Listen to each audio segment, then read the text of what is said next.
नमस्कार मित्रों, एक बार पुनः स्वागत है आप सभी लोगों का आज के इस नए वीडियो में। तो मित्रों, जैसा कि आप सभी लोग जानते हैं कि आने वाले समय में काफ़ी भर्ती परीक्षाएं होने वाली हैं और उसमें हिंदी से काफ़ी सवाल पूछे जाते हैं। और कई लोग तो जो केबीएस टीजीटी या पीजीटी की तैयारी कर रहे हैं, तो उनके लिए भी ये वीडियो काफ़ी अहम हो सकता है। तो मित्रों, अगर आप लोग भी मेरे इस चैनल से जुड़ना चाहते हैं, आप भी भर्ती परीक्षाओं की तैयारी कर रहे हैं, तो मेरे चैनल को सब्सक्राइब जरूर कर लें। और इसमें आपको एनसीईआरटी के भी काफ़ी नोट्स मिल जाएंगे हिंदी के 6 से लेकर 12 तक, और मॉक टेस्ट भी काफ़ी मिल जाएंगे एनसीईआरटी के। उसके अलावा कुछ प्रीवियस ईयर के क्वेश्चन पेपर हैं, वो भी मैं आपके सामने लेकर आया हूँ। तो आज भी हम एक ही ऐसे ही हिंदी के प्रश्न पत्र को हम हल करेंगे। तो यहाँ पर आपके सामने है ये मॉक टेस्ट। तो चलिए बिना किसी देरी के शुरू करते हैं आज का मॉक टेस्ट। तो 51वां प्रश्न से शुरू करेंगे हम। निम्नलिखित में से अधिकरण कारक का चिन्ह कौन सा है? तो अधिकरण कारक का चिन्ह कौन सा होता है? देख सकते हैं आप, 4 है ऑप्शन, ने, के, को या में। तो अधिकरण का जो चिन्ह होता है वो होता है में या पर। तो इससे क्या पता चलता है कि कोई वस्तु किसी धरातल पर रखी गई है या किसी के अंदर है। तो यहाँ पर आपका होगा अधिकरण का में। जैसे घर में कोई है, तो यहाँ पर घर के अंदर कोई है तो में आया है, तो ये होगा अधिकरण कारक। तो ऐसे भी याद कर लीजिएगा आप। 52वां प्रश्न है अशुद्ध शब्द है। तो यहाँ पर 4 ऑप्शन है आपके सामने, तो आपको आने चाहिए शुद्ध अशुद्ध शब्द। तो देखिए, जो अनाधिकार है वो होता है अनधिकार। तो ये अशुद्ध शब्द है, इसे कैसा लिखा जाता है? अनधिकार। अगला आता है 53वां प्रश्न, शारीरिक पीड़ा के लिए प्रयुक्त शब्द है। ए व्याधि, बी आधि, सी व्यथा या डी यातना। तो देखिए, शारीरिक पीड़ा के लिए जो शब्द होता है वो होता है व्याधि। अगला प्रश्न है पश्चिमी हिंदी का विकास निम्नलिखित में से किस अपभ्रंश से हुआ है? ए मागधी, बी अर्धमागधी, सी शौरसेनी या डी पैसाची। तो पश्चिमी हिंदी का जो विकास हुआ है वो और शौरसेनी अपभ्रंश से हुआ है। 55वां प्रश्न है निम्नलिखित में से कौन सी बोली पश्चिमी हिंदी की नहीं है?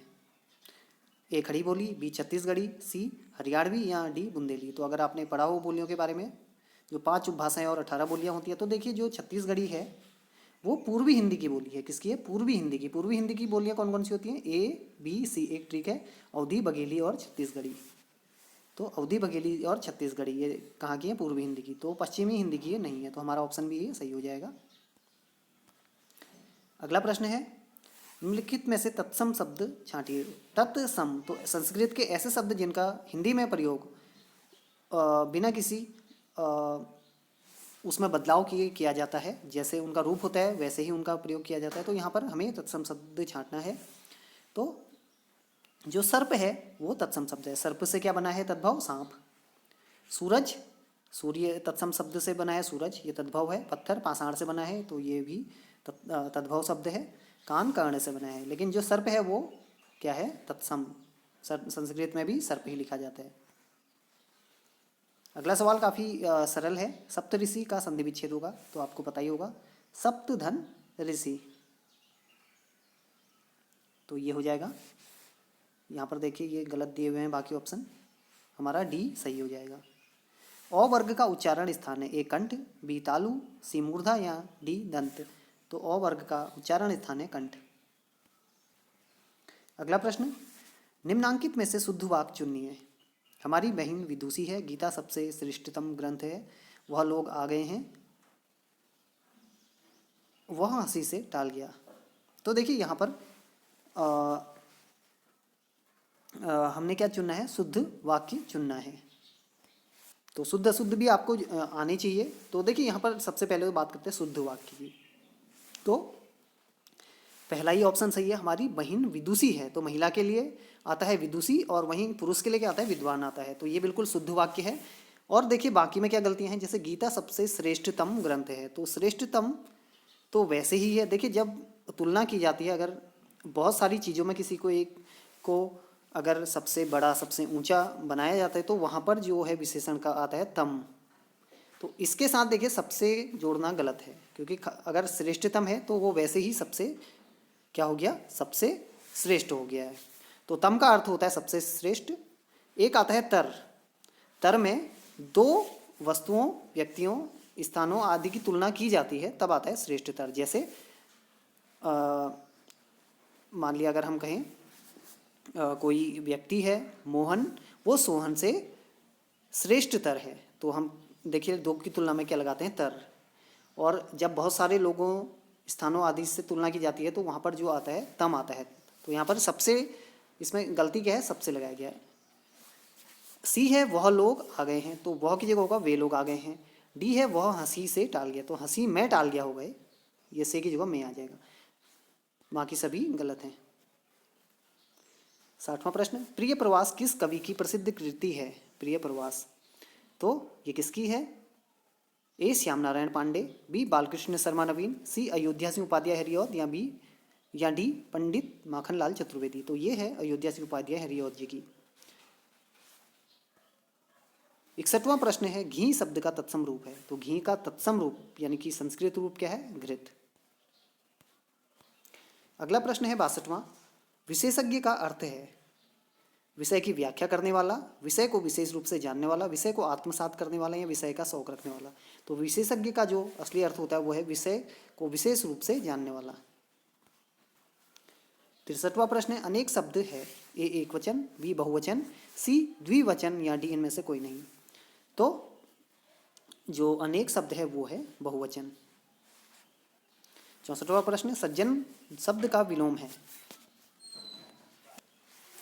सज्जन शब्द का विलोम है। तो मित्रों आगे बढ़ने से पहले एक बार और रिक्वेस्ट कि मेरे चैनल को ज़रूर सब्सक्राइब कर लें, क्योंकि सब्सक्राइब होना बहुत ज़रूरी है, ताकि मैं और भी वीडियो आप लोगों के सामने लेकर आते रहूं। तो चलिए सज्जन का विलोम शब्द देखते हैं। तो ये हो जाएगा दुर्जन।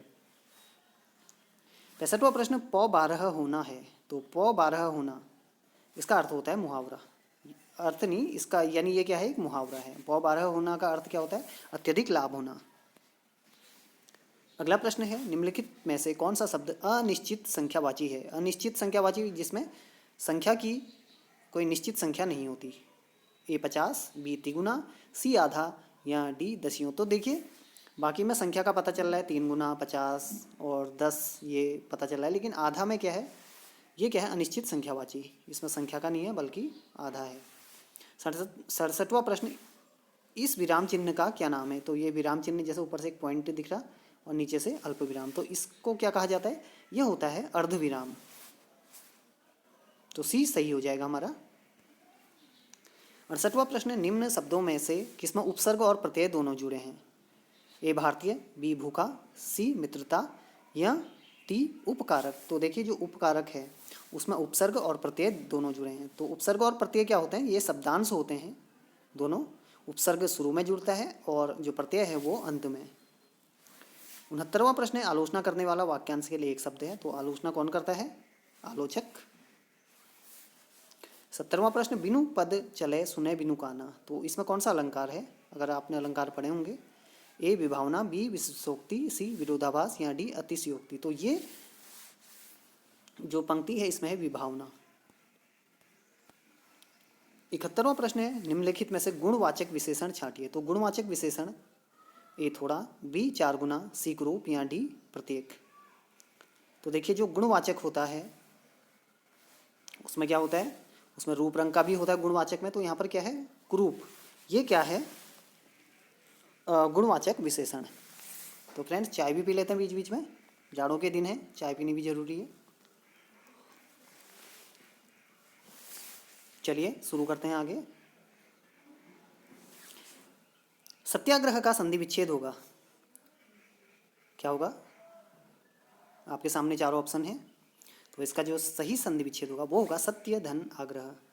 तो आ से मिल रहा है तो आ की मात्रा बन रही है, तो ये सीधे से क्या हो जाएगा? दीर्घ संधि, सत्य आग्रह सत्याग्रह। 73वां प्रश्न, दरिद्रता निम्नलिखित में से किस संज्ञा भेद का उदाहरण है?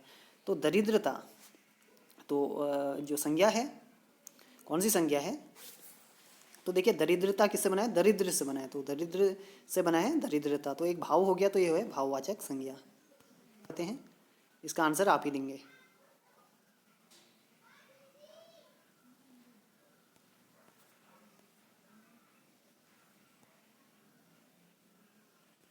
अगला प्रश्न है 76वां, कौन सा शब्द ऊंचा का पर्यायवाची है? ए उतुंग, बी ओज, सी तीक्ष्ण या डी उग्र।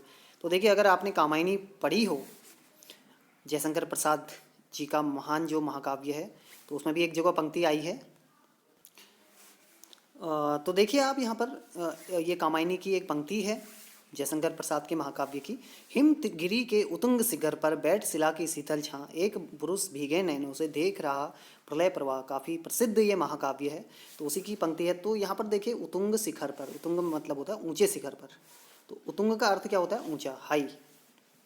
तो कभी कभी अगर आप काव्य पढ़ते हैं तो कुछ प्रश्न तो आपके उसी से हल हो जाएंगे, अगर आपको ध्यान रहे पंक्तियाँ। तो फ्रेंड्स, इसका ऊंचा का पर्यायवाची क्या हो जाएगा? उतुंग। अगला प्रश्न है, चमकीला शब्द में प्रत्यय है। चमकीला, ये बना है चमक धन ईला, बड़ी की मात्रा होगी तो ई हो जाएगा। अगला है 78वां प्रश्न, निम्न में से कौन सा युग्म गलत है? तो गलत का बताना है। तो देखिए यहाँ पर अनिल हवा, अभिराम अविराम, अनुसरण पीछा चलना है, डी अस्तु अच्छा। तो देखिए जो बी है अभिराम अविराम, ये गलत है। अभिराम का अर्थ होता है सुंदर, जो देखने में सुंदर लगे, और वहीं अविराम का अर्थ होता है बिना रुके हुए। तो दोनों के अलग अलग अर्थ हैं, तो ये युग्म गलत है। 79, तरणी का अर्थ सूर्य है, तो तरणी का अर्थ है। तो देखिए काफ़ी इंपॉर्टेंट सवाल है। तरणी का अर्थ क्या होता है? सूर्य। तो तरणी का अर्थ क्या होता है? इसका अर्थ होता है नाव, ये याद रखना। अब याद कैसे करना है? देखिए, तरणी जिसमें ऐसा छोटी की मात्रा आ रही है वो होता है सूर्य के लिए। तो ऐसे बना लीजिए, सूरज बना लीजिए, तो आपको याद रहेगा हमेशा कि जो छोटा ई है उसमें क्या है? सूरज बना लीजिए ऐसे आप, बीच में ये सूरज है और ये इनकी किरणें हैं ऐसे। तो अगर हम बड़े में करें तो बड़े में तो बनेगा नहीं सूरज, देख सकते हैं आप। तो ये किसके लिए है? नाव के लिए। और ये किसके लिए है? सूरज के लिए, ये वाला तरणी। तो ऐसे भी आप पिक्चर से भी याद रख सकते हैं। 80वां प्रश्न है, क्योंकि देखिए बैटरी भी ख़त्म है तो वीडियो भी एक यहीं पर हम 80वें प्रश्न पर ख़त्म करेंगे। हिंदी में स्पृष्ट व्यंजनों के कितने वर्ग हैं? वर्ग पूछे गए हैं। तो स्पृष्ट व्यंजनों के कितने वर्ग होते हैं? ये होते हैं 5 वर्ग, क से लेके म तक। जैसे आपने देखा होगा, कंठ्य, तालव्य, मूर्धन्य, दंत्य, ओष्ठ्य या होंठ। तो इस तरह से क से लेके म तक ये 5 वर्ग जो होते हैं व्यंजनों के, वो स्पृष्ट व्यंजन के अंतर्गत आते हैं। तो क से लेके म तक ये सभी आते हैं। तो कुल कितने वर्ग होते हैं? 5। तो फ्रेंड्स, ये था आज का वीडियो। उम्मीद है आप लोगों को ज़रूर पसंद आया होगा, और आने वाले भर्ती परीक्षाओं में कुछ सवाल यहाँ से आपको देखने को मिल सकते हैं, ऐसी उम्मीद करता हूँ। तो पुनः एक बार कि ऐसा अभ्यर्थी जो आने वाली भर्ती परीक्षाओं की तैयारी कर रहे हैं, सफलता पाना चाहते हैं और रेगुलर जो स्टडी कर रहे हैं, तो वो भी मेरे चैनल से ज़रूर जुड़ जाएं। तो आज के लिए बस इतना ही। एक नए वीडियो के साथ फिर से आपसे मुलाकात होगी, तब तक के लिए धन्यवाद।